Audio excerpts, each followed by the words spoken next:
Welcome to the Wealth Dialogue. I'm Emily. And I'm Jack. Let me ask you something. I mean, you, the person listening right now, have you ever checked your bank balance and just, thought, where did my money go? We've all had that feeling. Exactly. You earn a decent income. You've tried to follow the advice. Maybe you even tried to budget for a while. But somehow you still feel like you're just paddling to keep your head above water. It's this silent, anxious cycle. It's exhausting. It is. So today's deep dive is all about breaking that cycle. We are getting into the source material on something called the budget reset. It's this fundamental shift that can quietly change everything. And let me just say, this is not about finding a cheaper brand of coffee. No. We're going deep into sources that really challenge that traditional, stressful idea of what budgeting is. And I'm joined by our expert to guide us. Welcome. Thanks for having me. And this idea of a reset is just so crucial. Because the sources, they all pretty much agree on one thing. Most people don't actually need more money to feel secure. Yeah, what they need is a reset. They need to just stop and acknowledge that the system they're using is probably broken, not them. Okay, let's unpack that right away, because that's a huge mental shift. I mean, people hear the word budget and they just instantly tense up. It's all about restriction and guilt before you even start. And that anxiety is the enemy of any kind of long-term success. It's why this reset framework is so important. A budget reset is, it's fundamentally different. It's not like a diet where you just cut until you eventually binge spend. Right. It's not about suffering. It's about pausing. It's about taking an honest, non-judgmental look at your reality right now, the good, the bad, all of it, and just starting fresh. No baggage. So it's almost like a financial amnesty, like a clean slate where you can say, okay, that didn't work, but that doesn't mean I'm a failure. Precisely. The core failure we see in all the data, it isn't personal discipline. It's that most people are trying to fit their life, which is always changing, into a plan that's static and old. I mean, think about your life 6 months ago. Your commute might have changed. Maybe grocery prices jumped. You're more stressed. Your life is dynamic. But that budget you made back then, it stayed the same. It was basically doomed. That makes so much sense. You're trying to navigate today's city using like a 10-year-old map. Exactly. And this is probably the most empowering insight from all the source material. You don't fail your budget fails you.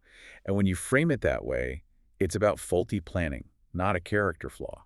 It gives you permission to rebuild without all the shame.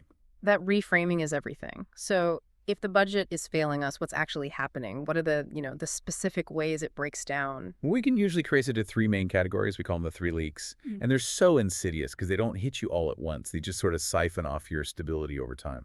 Okay, so what's the first one? The first leak is life inflation. And this is more than just regular inflation. It's the quiet creep of your basic standard of living just getting more expensive. You mean like rent and groceries? That's part of it, but it's also subscription fatigue. You signed up for 3 streaming services, a meal kit, a workout app. Individually, they seem fine.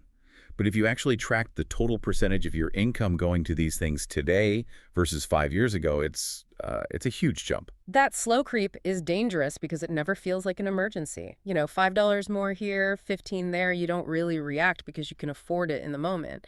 But the total effect is you're suffocating. That's it. And the second leak is maybe the hardest one to stop, emotional spending. The sources are really clear on this. For most of us, spending is deeply tied to stress and reward. We're tired, we're stressed, and we want that instant gratification. The late-night Amazon binge, ordering takeout 4 nights in a row because cooking just feels impossible. But hold on, if we're talking about a reset that involves being kind to yourself, how do we square that? How do we tell the difference between necessary self-care and, destructive emotional spending? That's a great question. And the distinction really comes down to awareness. Destructive spending is usually followed by guilt, almost instantly. A real reset asks you to just observe those triggers. If you budget for fun, but you keep blowing past it because of stress, the budget isn't failing. It's actually working.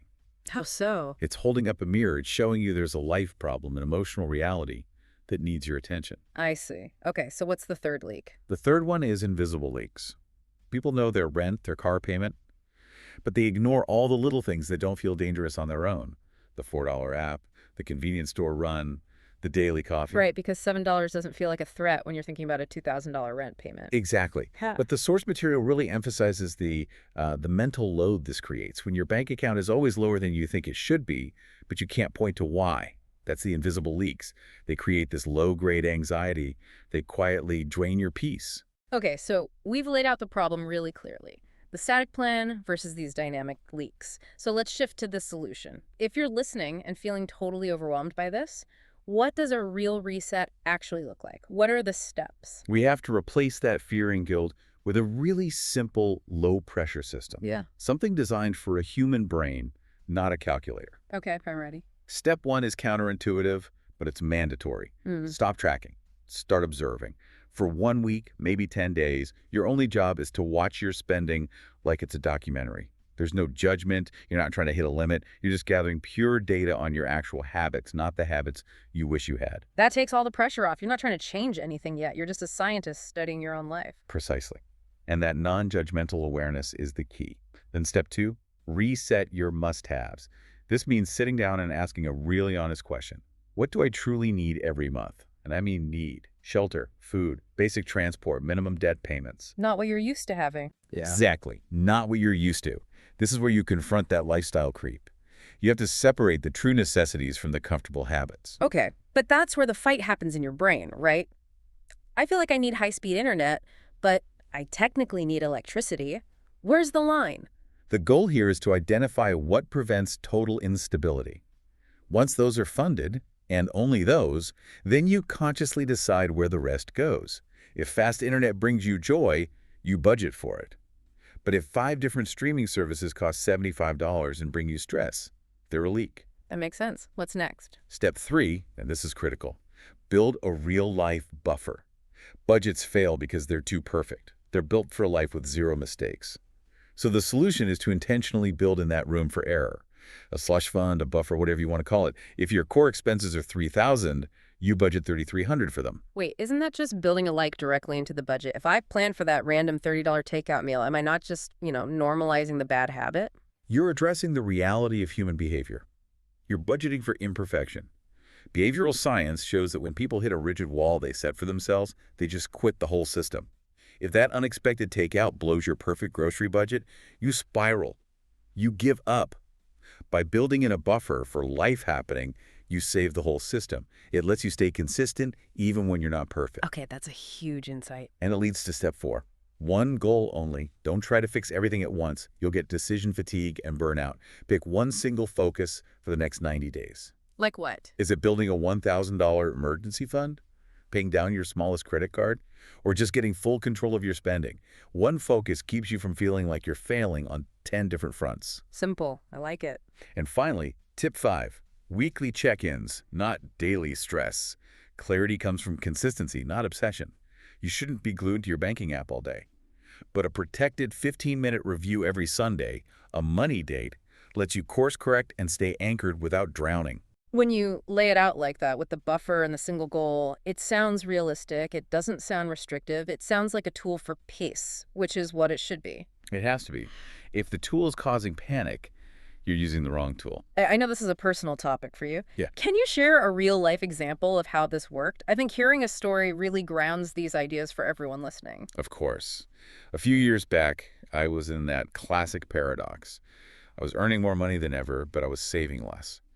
And I just felt uneasy about my finances. I couldn't put my finger on it, but I just felt out of control. That's that unease you mentioned, the invisible leaks doing their work. Totally. So when I finally forced myself to pause and do that observation step, the reality was it was genuinely shocking. My salary had gone up 40%, but my lifestyle had grown by 60%. The nicer rent, the car, the subscriptions, the more expensive groceries, it had eaten up all the raises and then some. And the solution wasn't to suddenly live on nothing.